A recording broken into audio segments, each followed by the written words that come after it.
Very good morning, my Uber and Lyft friends, my YouTube subscribers. I don't know if you're experiencing a heat wave, but you probably have that air conditioning running at all times like me.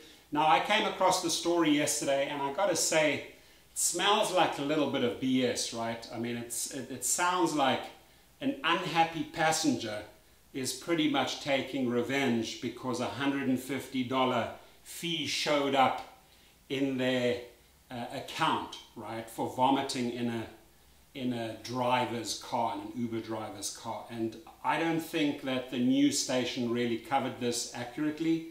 If they say riders, right, that's more than one rider that's apparently scamming Uber.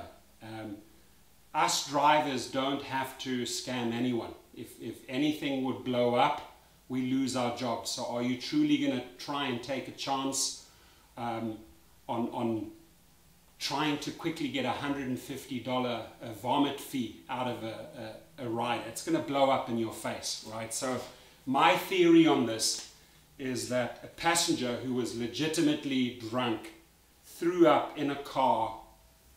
Uber driver reported it, and they just completely in denial. They're angry. $150, screw them. This is what I'm going to do. I'm going to turn to the press, right? So media has to report accurately. The facts always have to be accurate, my friends, right? So I question this article.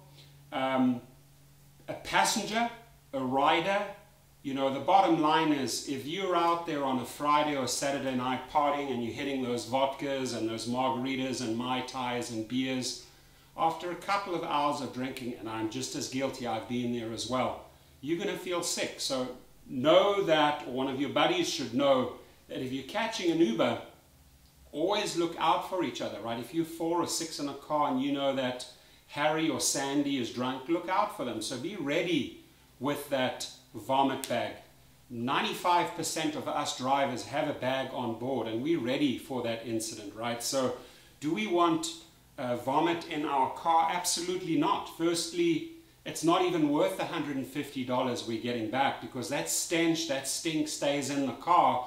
You may be able to just cover your costs cleaning, but that stink stays in there for 2 or 3 weeks, and it affects future passengers, future ratings, future tips. They're just somebody getting in a car 2 days later and they can pick up that something is foul. So for us, the vomiting is a big, big negative. We don't lose $150, we lose $700 and a lot of our ratings. That's a fact, right? And passengers should know that. So I'm going to completely protect the Uber driver here, or the Lyft driver, in saying that, hey, strong messages to passengers.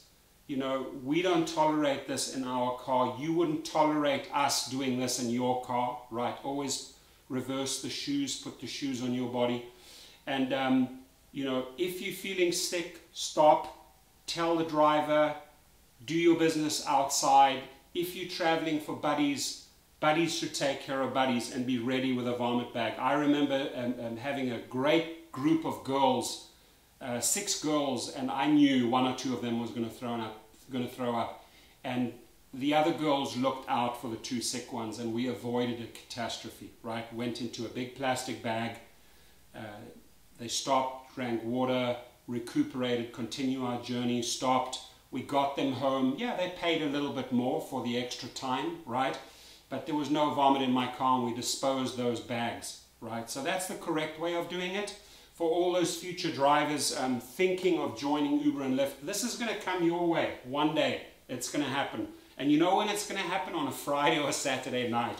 And you know when it's more likely going to happen? Between 12 p.m., midnight, and 3 a.m. So mark my words, it's coming your way. The projectile. Brrr! Not a cool sound, not a cool smell, my friend. So I'm giving this review here a bit of a BS factor.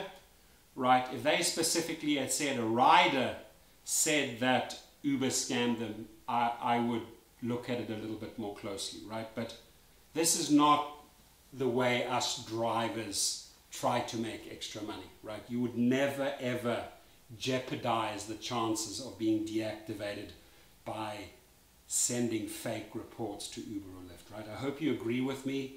I'd love to hear your take on this. In fact, I'd love to hear some funny stories. So my friends, Love you all. Drive safe out there. Have a fantastic weekend, you, your family.